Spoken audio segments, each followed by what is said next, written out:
Audio Jungle.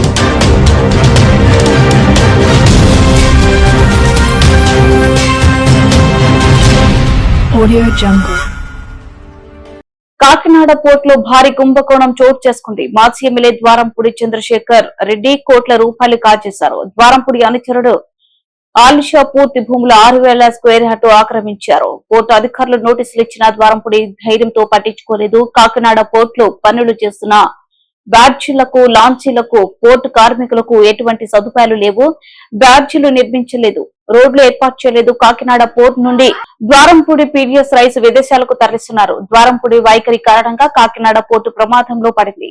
Rice మిల్లర్లు, ఎగుమతిదారులకు ద్వారంపూడి కారణంగా ప్రమాదం. వైసీపీ ప్రభుత్వ హయాంలో కాకినాడ పోర్టు భూములు 331 ఎకరాలను తాకట్టు పెట్టారు.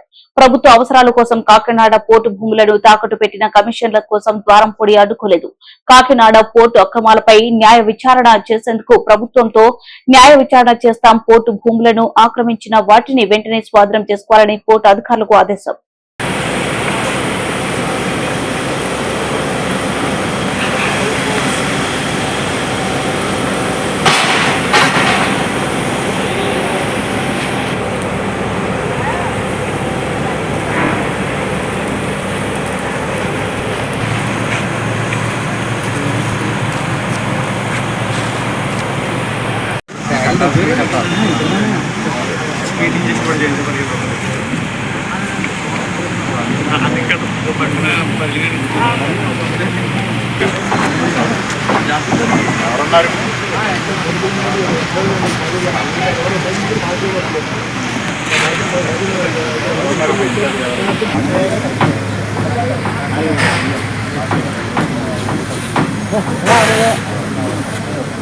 మీ పర్సనల్ కలిసి పట్టుకుంటాను అలా కంపెనీ కలిసి పట్టుకుంటా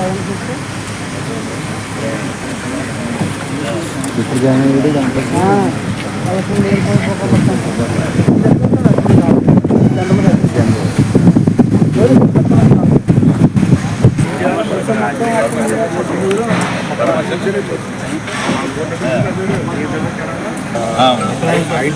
కూడా తగిలిపోతున్నది. మాకు బర్మాషన్లో కొంచెం వీలైతే సివిల్ టాపింగ్ అరౌండ్ సైడ్ నుంచి అప్రోచ్ రోడ్డు లేక ఇప్పుడు ఆ లారీలో 6 బారీలు అయిపోయాయి. 6 గట్టీలు. రెండోది న్యూ కోర్ట్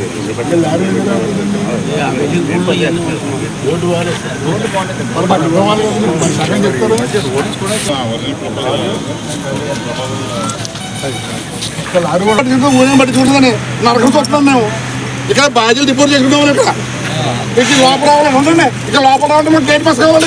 చిన్నప్పుడు నల్లేస్తున్నాం. ఇక్కడ ఈ లోపల రావడం గేట్ పాస్ కావాలి. మాకు కొన్ని పని చేస్తున్నాం. ఇక్కడ ఆ పరమసంతనేమో పేపర్ తీసుకుని కండి డాడ్ బెట్టింగ్ చేసాడు. ఇసుక పడిపోవడం, గట్టి మూతడిపోవడం, లోడింగ్ ఆపియారు. లోడింగ్ ఆగిపోతే డిగ్గులకి టొగ్గులకి ప్లాట్ మధ్య పరమసం ఏమండి బాధ్యత. ఇప్పుడు ముందేమో 350 టన్ను ఉంటుంది. 80 టన్నులు. ఇప్పుడు 8 టన్ను బయట కట్టేశారు. తగిలిపోతుంది. పొద్దున 6 గంటలకు నప్పించుకున్నాం. తగిలిపోతుంది. బాధ్యత తెలియదు. 100 పట్టుకుని ఇక్కడ డిగ్గు పెట్టుకుంటారు.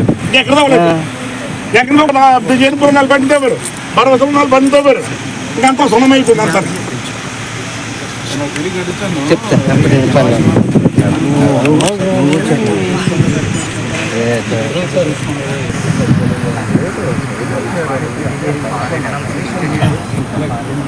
లారీ వాళ్ళు రోడ్డు పడితే లారీ వాళ్ళు రోడ్డు పడితే దారికి దారే లేదన్నప్పుడు కంప్లైంట్ చేస్తే